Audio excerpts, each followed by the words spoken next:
امام جعفر صادق علیہ السلام اللہ کے بندوں کو درس اخلاق دے ہی رہے تھے، اتنے میں کوئی پوچھنے لگا، اے نواسۂ رسول، سچ اور جھوٹ میں کیا فرق ہے؟ بس جیسے ہی یہ پوچھا گیا تو نواسۂ رسول امام جعفر صادق علیہ السلام نے فرمایا، میں نے اپنے بابا، انہوں نے اپنے بابا، انہوں نے اپنے بابا اور انہوں نے اللہ کے رسول سے سنا کہ سچ اور جھوٹ میں 4 انگلیوں کا فرق ہے۔ تو وہ پوچھنے لگا، اے نواسۂ رسول، 4 انگلیوں کا فرق وہ کیسے؟ امام جعفر صادق علیہ السلام نے فرمایا، انسان کے کان اور آنکھوں کے بیچ میں 4 انگلیوں کا فرق ہوتا ہے۔ اے شخص، یاد رکھنا، آج سے اپنے آپ سے یہ وعدہ کر لو کہ جو دیکھو وہ سچ ہے اور جو سنو وہ جھوٹ، کیونکہ عالم اور جاہل کی سب سے بڑی نشانی یہ ہے کہ عالم چیزوں کو دیکھ کے تسلیم کرتا ہے اور جاہل سن کے۔ تبھی جتنا ہو سکے سنی سنائی باتوں پر اپنے سر کو تسلیم خم کرنے سے دوری اختیار کرو۔ جب تک دلائل واضح نہ ہو تب تک اس کو صحیح نہ سمجھو، کیونکہ انسان کی یہ صفت انسان کو دنیا و آخرت کے ہزاروں نقصان سے بچاتی ہے۔ ناد علی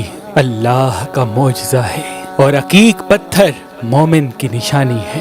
امام جعفر صادق علیہ السلام نے فرمایا کہ ہر مصیبت کو عقیق پتھر اپنے اوپر لے لیتا ہے اور پہننے والا اللہ کی پناہ میں آ جاتا ہے۔ اور شاہ شمس تبریز اپنے عقیدت مندوں کو عقیق پتھر پہ ناد علی لکھ کے دیا کرتے تھے اور یہ فرماتے تھے، یہ ناد علی والا عقیق اپنی شمس والی انگلی میں پہنا کرو، اللہ کے کرم سے تم ناکامی سے نجات پاؤ گے۔ اور وہ ہمارے بچے جو رات کو ڈرتے ہیں، وہ ناد علی والا عقیق اپنے تکیے کے نیچے رکھیں، انشاءاللہ وہ اللہ کی پناہ میں رہیں گے۔ تو ابھی فون اٹھائیں اور دیے گئے نمبر پہ کال کر کے یہ ناد علی والا عقیق حاصل کریں۔ اگر ہمارا نمبر آپ کو مصروف ملتا ہے تو آپ ہماری اپلیکیشن جو گوگل پلے اسٹور اور آئی فون ایپ اسٹور پہ موجود ہے وہاں سے، یا ہماری ویب سائٹ meherbanali.com، وہاں سے بھی ناد علی والا عقیق حاصل کر سکتے ہیں۔ اللہ تمام مومنین کو سلامت رکھے، اللہ تمام مومنین کو سلامت رکھے۔